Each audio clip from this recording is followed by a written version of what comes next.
Çox sağ olun, təşəkkürümü bildirirəm sizə və David bəy Yusifə xanım həmişəki kimi yenə bizim proqramımızın qonaqlarıdır. Xoş gəlmişsiniz, axşamınız xeyir olsun. Necəsiniz? Yaxşıyam. Yaxşıyıq və bugün bizim bir qonağımız var. Ukraynadan gəlib bizim qonağımız. Добро пожаловать, здравствуйте, добрый вечер. Вы из Украины, да? Мы приехали с Украины. Biz Ukraynadan gəlmişik. Центр Бир-Давид. Mərkəzə gəlmişik, Bir-David mərkəzinə. На реабилитацию ребенка. Uşağın reabilitasiyası üçün gəlmişik. И сколько ему? 7 лет. Oğlunun 7 yaşı var. Хочу рассказать о своем личном опыте, так сказать, практическом и так далее. Ну, в первую очередь, мое личное мнение в том, что аутизм – это не болезнь, это состояние. Birinci diqqətinizə çatdırım ki, autizm xəstəlik deyil, autizm bir əlamətdir, özünü göstərir. Aha. Значит, начну из того, что ребенок, когда родился, у супруги были тяжелые роды. Mənim həyat yoldaşımda çox ağır, belə deyim, doğuş prosesi keçdi 2007-ci ildə uşaq doğulanda. При родах он попал в пупочное кольцо, и то есть там был... Deməli, ciftə dolanıb uşağın başı doğuş zamanı çox ağır doğuş olub. Ну, был такой сложный момент, не будем вдаваться дальше в подробности. Было кесарево сечение докторами проведено. Ну, то есть... Çox ağır, belə deyim, doğuş halı keçib və məcbur olublar keysəriyyə əməliyyatından istifadə ediblər. Ну, ребенок, со слов врачей, на тот момент родился абсолютно здоровый. Həkimlər bizə dedilər ki, həmən anda uşaqda heç bir problem yox idi, sağlam idi. Я не знаю, есть ли в Азербайджане шкала при выписке с роддома ребенка, то в Украине, допустим, нас выписали с роддома по 9-бальной шкале, ну, максимальная 10 баллов. Başa düşmədim. Deyir ki, Ukraynada deməli 13 gündən sonra buraxıblar da uşağı. Uşaq doğum evlərində belə bir şey var ki, uşaq əgər doğulan anda onun sağlamlıq şkalası var. Yəni uşaq bizdə yoxdur belə bir şey. Məncə olmalıdır. Это международная. да. Aha. Deməli bütün dünyada qəbul olunmuş bir şkala var ki, Ukraynada uşaq doğulanda həmən onun yəni sağlamlıq şkalası yerində olub. Yəni uşağı balnisadan buraxanda. Yəni sağlamdır uşaq. Далее до 1,5 года ребенок абсолютно нормально развивался. 6 ayına qədər uşaqda heç bir problem olmayıb. İl yarım uşağın heç bir belə deyim problemi olmayıb, bir problem hiss etməmişik. 1,5 года произошла еще нехорошая бытовая ситуация. Он был очень подвижный и активный. Və çox aktiv uşaq idi, yəni davranışlarında heç bir problem yox idi. В обычной бытовой ситуации дома на кухне, качаясь на стуле, он завалился на левую руку и сломал руку в левом локтевом суставе. Aha, hətta qolunu da stuldan yıxılıb, qolu da sınıb. Aha. Bəli, bəli. Yəni hələ bir problemi yox imiş. Uşağın autizmlə bağlı heç bir problemi yox idi həmən dövrdə. Операцию делали 1,5 часа под общим наркозом. Aha, saat yarım uşağı əməliyyat aparıblar və ümumi narkoz altında əməliyyat olub uşağın qolunun sınığında. 3 недели он лежал на вытяжке с рукой, ну, с левой полностью. Aha, və bir həftədə daha sonra Проводились различные медицинские процедуры и... Bir çox, deməli, 3 həftə müddətində də bir çox deyək ki, tibbi belə deyim də yardımlar alıb da, aydın məsələdir də əməliyyatdan çıxıb uşaq. Bəli. И после выписки из больницы, через некоторое время мы заметили проблемы, которые у него начали возникать в плане коммуникации, речи и так дальше. Deməli, xəstəxanadan gələndən sonra biz artıq uşaqda dəyişikliklər hiss etdik ki, kommunikasiyada, yəqin ki, göz təmasında, hardansa bir belə deyək ki, davranışlarında biz artıq hiss etdik ki, uşaqda dəyişikliklər var. Потом, получается, в 1,5 года он уже показывал, где ушко, где глаз, где носик до этой ситуации, которая произошла. А потом у него по речи, по всему вот этому как отрезало, получается. После 2 лет, когда мы заметили и увидели, что речи нет, как обычно у ребенка на этот возраст уже должна появляться речь. Və 2 yaşa çatandan sonra biz gördük ki, yəni normal uşaqlarda 2 yaşında normal şəkildə artıq danışıq olmalıdır, nitq olmalıdır. Gördük ki, artıq uşaqda nitq də formalaşmır. Мы начали предпринимать различные коррекционные мероприятия. в плане там, логопедии, сенсорной Və интеграции, müxtəlif biz korreksiya различных üçün занятий. logopedlərə, müxtəlif yerlərə müraciət etdik. Yəni ailə dayanmayıb, valideynlər dayanmayıb, həmən məşğul olublar. Специализированные различные учреждения посещали. Это проходило в разных городах Украины. Это уже длится, скажем так, более 5 лет. Это вся коррекционная работа постоянная. 5 yaşına qədər uşağın müxtəlif müəssisələrdə biz artıq uşağın korreksiyası üçün nə lazımdırsa etmişik. Естественно, потрачены немалые финансовые Və средства. xeyli miqdarda da biz pullar xərcləmişik bax bu müəssisələrdə. Ну, я хочу сказать всем родителям особенных детей, если это можно так сказать, Xüsusi qayğıya ehtiyacı olan uşaqların valideynlərinə demək istəyirəm ki, коррекционная работа, да, немножко дает свои плоды, но, как бы это сказать, она дает свои плоды очень минималистические. korreksiya etmək uşağı belə deyim, çox az miqdarda irəliləyiş hiss edirsən uşaqda. Потому что главная причина, которую благодаря центру Бир Давид мы узнали по приезду в Баку, это убрать первопричину. Вообще первопричину состояния Əsas ребенка. məsələ səbəbi tapmaqdır və biz nə yaxşı ki Bakıya gələndən sonra Bir David mərkəzində biz artıq o əsas səbəblə tanış olduq, əsas səbəbi tapa bildik. Потому что, как оказалось, после первичной диагностики по приезду в Баку, Bakıya gələndən sonra ilk olaraq mərkəzdə bu diaqnozdan sonra наши как бы то, что мы думали раньше, зароды, за перелом руки, это как бы оказалось второстепенным deməli фактором. biz düşünürdük ki, çox ağır doğuşdan uşaq doğulub, daha sonra qolunun sınması, onun əməliyyatı, sən demə heç bunlar səbəb deyil imiş. Самая первопричина состояния ребенка была установлена именно здесь. Aha, deməli onun dəqiq diaqnozunu məhz biz Bakıya gələndən sonra Bir David mərkəzində aldıq. И после первого посещения Бир Давид, конкретно в госпоже Йосефе на приеме, была установлена истинная причина, как мы поняли. Это вирусное поражение мозга у ребенка, ну, было и есть в определенной мере, с частичным. Və əziz tamaşaçılarımız, biz söylüyür ki, Azərbaycana gələndən sonra, məhz Bir David mərkəzinə gələndən sonra nəhayət ki, sırf Yosifa xanımın diaqnozundan sonra məlum oldu ki, bəli, əsas səbəb məlum oldu və biz elə bilirdik ki, uşaq çətin doğuşdan sonra belə olub, biz elə bilirdik ki, uşağın qolu sınandan sonra əməliyyata gedib belə olub. Sən demə, bütün bunlar deyil imiş, sən demə, uşağa virus nəticəsində sualınız var. Aha, virus nəticəsində, deməli Yosifa xanımın diaqnozu onu söyləyib ki, virus nəticəsində bu uşaqda artıq autizmin əlamətləri varmış. Sualınız var? Aha, sualınız varsa buyurun. Мне очень интересно, вот вы знаете, да, наверное, и они тоже знают, что когда родители принимают это состояние, им очень тяжело бывает.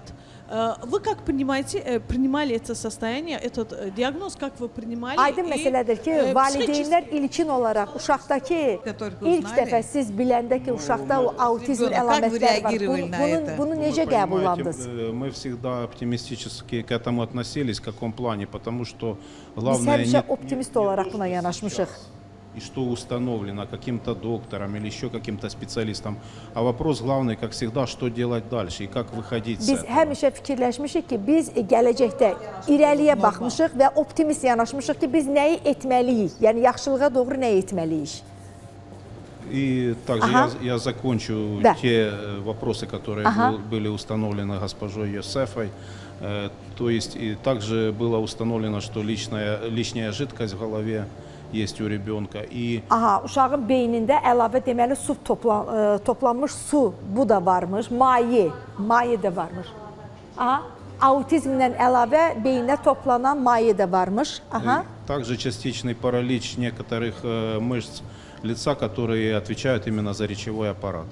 Aha, deməli uşağın üzündəki emosiyalarda, deməli əzələlərindəki emosiyalarında deməli başqa cür emosiyaların başqa cür özünü biruza verməsi də məhz elə bununla əlaqədar imiş.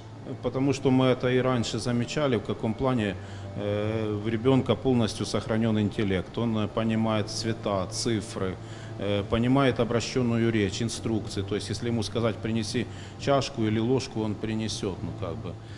Məsələn, biz deyir, ümumiyyətlə uşağın qavrama qabiliyyəti var. Məsələn, biz ona deyəndə ki, fincanı gətir, qaşığı apar, nəsə bunları anlayır, bunların hər birini anlayır. Rəngləri bir-birindən seçə bilir, rəqəmləri bir-birindən ayıra bilir. Речи не было. То есть и Amma danışığı yox idi, nitqi. благодаря Иосифе и Давиду была установлена первопричина, и мы сейчас понимаем, в каком плане, куда нам дальше двигаться. Aha, как deməli убрать эту Yosifaya və первопричину. Davidə biz təşəkkürümüzü bildiririk ki, biz artıq indən sonra nəyi etməliyik? Bax, biz artıq bu planı planlaşdırırıq məhz onların sayəsində. Могу просто посоветовать или подсказать всем родителям особенных детей, что можно очень долго заниматься до упора у разных специалистов, у разного уровня специалистов, но результат, я по личному опыту практическому говорю, будет очень минималистичный, пока не Mən будет valideynlərə, убрана xüsusi olaraq первопричина. xüsusi qayğıya ehtiyacı olan uşaqların valideynlərinə üzümü tutub söyləyirəm ki, müxtəlif mütəxəssislərə müraciət etmək olar, müəssisələrə getmək olar, amma mən öz təcrübəmdən çıxış edərək deyirəm ki, çox az miqdarda bir nəticə əldə etmək mümkündür. Мы находимся в Баку уже более 2 месяцев. Biz artıq Bakıda 2 aya yaxındır ki, Bakıdayıq. После установления всех тех вопросов, которые я перечислил, мы Bizi o düşündürən, narahat edən bütün sualların ki, cavabını biz burada tapmışıq. по 5-дневному графику работаем в центре Бир-Давид. Bir-David mərkəzinin qrafiki ilə biz artıq gedib gəlib işləyirik də, belə deyək, məşğələləri aparırıq. И видим определенные улучшения у ребенка в лучшую сторону. Və biz köklü dəyişiklik, yaxşı nəticə artıq görürük, görməyə başlamışıq. Также был, например, период небольшой острого обострения у него, как бы, и мы понимаем, что обострение, любое обострение идет выздоровление через обострение. Təfəkküründə dəyişiklik, sanki təxəyyülündə, təfəkküründə Yavaş-yavaş gerilik artıq yavaş-yavaş sanki özünü biruzə verməyə başlayır. Aha, Потому что он как бы начал возвращаться в себя, aha, sanki öz-özünə qayıdır uşaq. стал больше понимать, что происходит вокруг него. Artıq o anlayır ki, onun ətrafında nələr baş verir. Ətrafım anlayır artıq.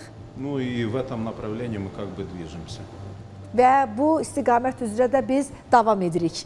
Госпожа Йосифа, это ваша удача.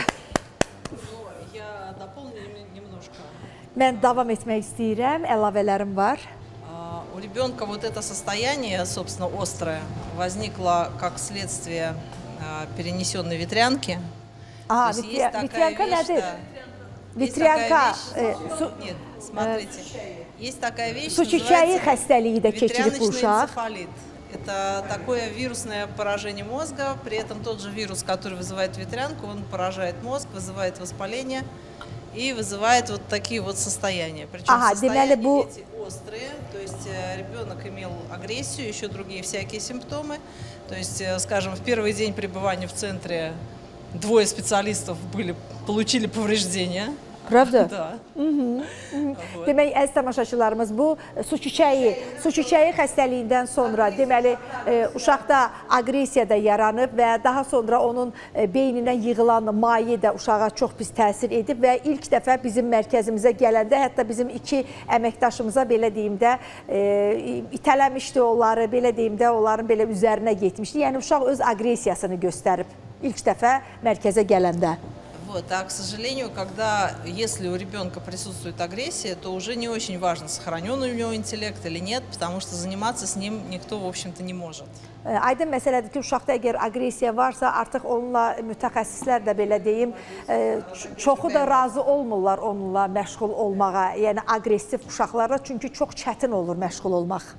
Вот, поэтому первое, что мы делаем все, так сказать, предпринимаем все возможные меры для того, чтобы агрессия это прекратилась. Yəni birinci növbədə biz ona çalışırıq ki, uşağın aqressiyasını biraz ram etməyə çalışırıq ki, daha sonra biz onunla autizm sindromu olan uşaqlarla ki, necə məşğələlər keçirik, o məşğələlərə başlayaq. Yəni ilk növbədə onun aqressiyasını aradan qaldırmaq lazımdır. Вот. В тот момент, когда удается справиться с агрессией, там уже видно, что насколько у ребенка сохранен интеллект, что ребенок еще может, и с ним уже можно начинать заниматься. Və artıq onun aqressiyasını aradan qaldırandan sonra artıq biz onun intellekti hansı səviyyədədir, davranışları necədir, onunla necə məşğul olmaq olar, irəliləyiş üçün nə etmək olar, bundan sonra biz planlaya bilirik.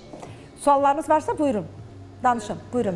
Мы пришли к этому выводу, что, и я обращаюсь к родителям, что самое главное, не надо бояться ребенка, который аутист. Biz buradan belə bir nəticəyə gəlmişik ki, və mən bütün valideynlərə müraciət edirəm ki, valideynlər daha çox məşğul olmalıdırlar. Заниматься, это трудно, они не хотят на себе брать.